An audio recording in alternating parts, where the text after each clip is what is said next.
It is June 2025 and the live service gaming industry is cooked. Hi, my name is Yuichi Haga. I have been very busy this past week. First, this last week I went to Summer Games Fest, hosted by Jeff Keighley.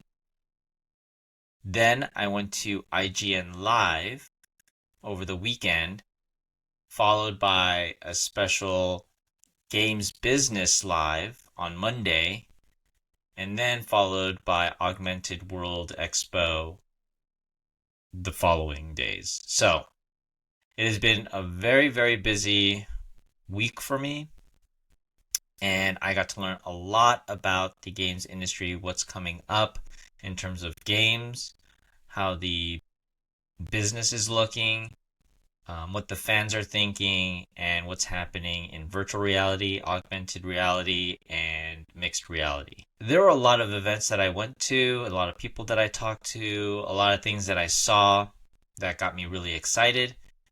But one thing sort of lingered ever since I went to the talk on Monday.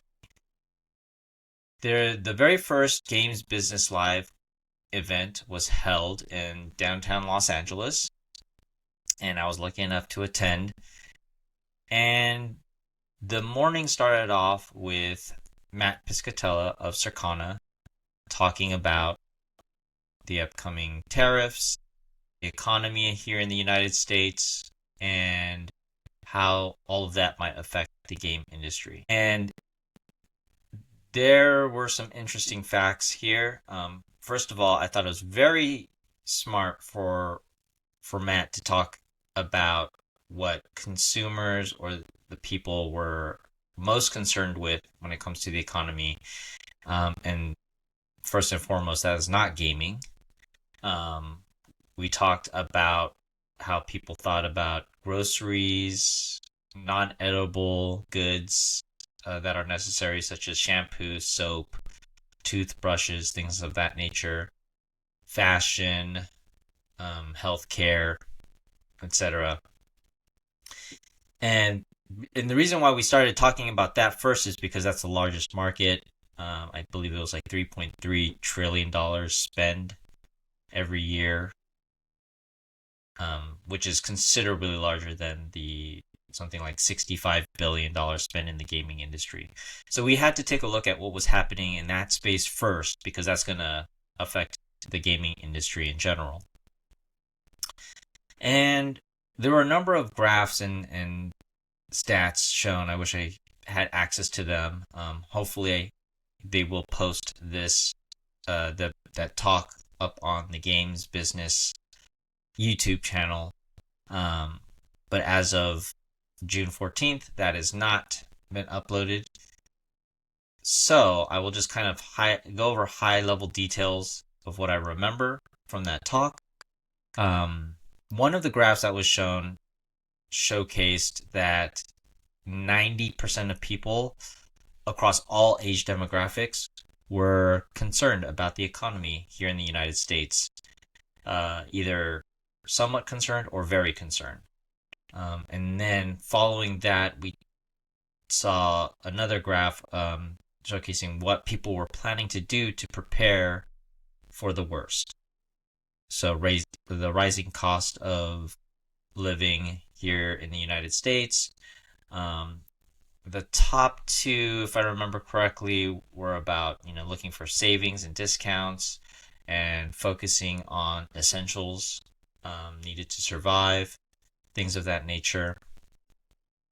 And then we saw other strategies that people were planning to take during this current economy. And in the middle of that graph, or in the slide, you could see that cutting back on different forms of entertainment, which is where gaming would land. So it's not on the top of people's minds, but it is definitely in there, that people are gonna kind of pull back on their spending for entertainment, all forms of entertainment. So that is a big concern, because as some of you might know, gaming has, as an industry, raised the prices of premium games. We're seeing Mario Kart World just released at $80. The upcoming Donkey Kong Bonanza game is listed at 70. We're seeing other games coming in at 70, and possibly going to be 80 in the near future. So not only are we seeing people thinking about pulling back the costs or how much they're going to spend on electronics, we're also seeing those prices rise per game in the industry. So where a person might think, or on average purchase 4 to 8 video games a year, maybe that will be reduced, just as a guess, to 3 to 6, or maybe even less, 2 to 5, 2 to 4 games per year, which is going to be kind of difficult to choose because there's a number of great games coming out, plus a number of wonderful indie games, and yeah, it's going to be a tough market for sure.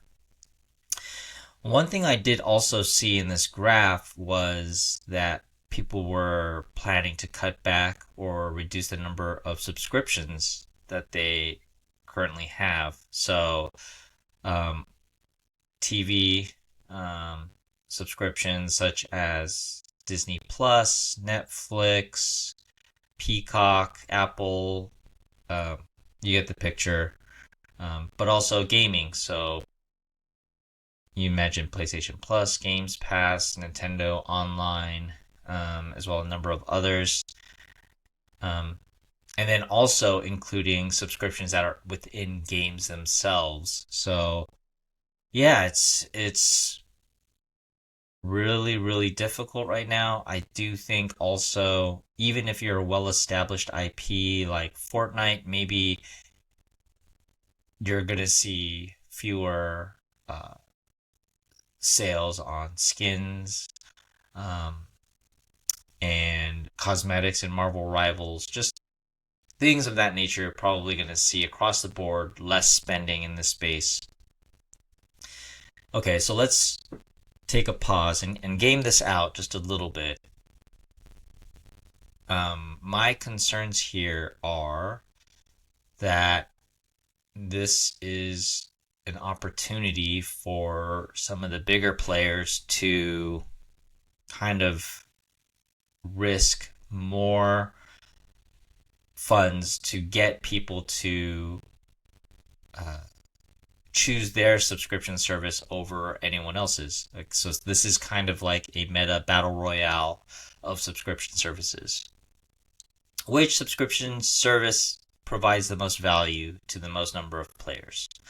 In my opinion, Games Pass currently is in a great spot because of their recent strategy, providing all their first party games on that service day and date, which means when it releases in retail, it also comes quote unquote for free as part of this subscription on the same day. So if you already subscribe to Games Pass, you're probably going to get access to all the great games published by Microsoft, which is a lot now. So there's a lot of value there. I do think on the Sony side, there's also an option to combine subscriptions with a service like Crunchyroll, which Sony also owns Crunchyroll. So if you're a fan of anime, maybe there's some value there. Hey, you get PlayStation Plus, and then for a little additional cost, you get also a subscription to Crunchyroll, something like that. But the idea here is this is a very risky, high risk, high reward sort of situation where ultimately, if something doesn't work out, let's just say Xbox puts in a lot of funds into boosting their Games Pass service because they want to be one of the remaining subscriptions left as people pull back their discretionary spending, and it doesn't work out for Microsoft. The numbers don't bear out. It's people still cancel the subscriptions anyway. What happens then? I feel like with the AI boom currently, there's just going to be of layoffs. So it doesn't have to be Microsoft. It could be any one of the big players. And I think there are probably going to be layoffs coming regardless, just based on what's happening in the tech space anyway. But this potentially could force the big publishers to really try to edge out their competition so that their subscription service is one of the few remaining ones that people tend to stick with.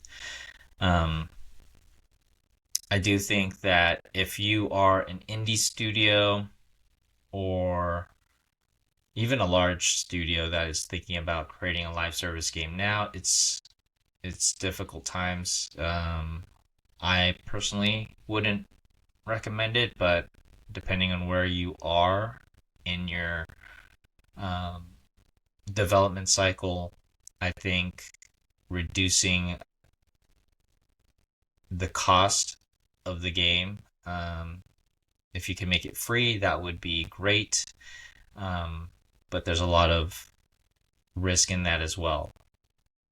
You could also have a premium game that has live updates such as No Man's Sky or Astrobot, something like that, where it's free updates that'll keep people engaged with your product. So it just kind of depends on how you want to market the product. Um, but I go through the various stores through PlayStation or Xbox or Nintendo, and I just click on free games, and there's a staggering amount of great free games to compete with. So I just feel that live service is going to be in a very difficult spot at least the next 3 to 5 years. And we're going to see a shifting landscape for sure. Um, yeah, it's very concerning. That's all I wanted to talk about for now. It's something I couldn't stop thinking about. Hopefully, um, Matt Piscatello will be able to share a little bit more insight on that. Um, Please check out the Games Business YouTube channel.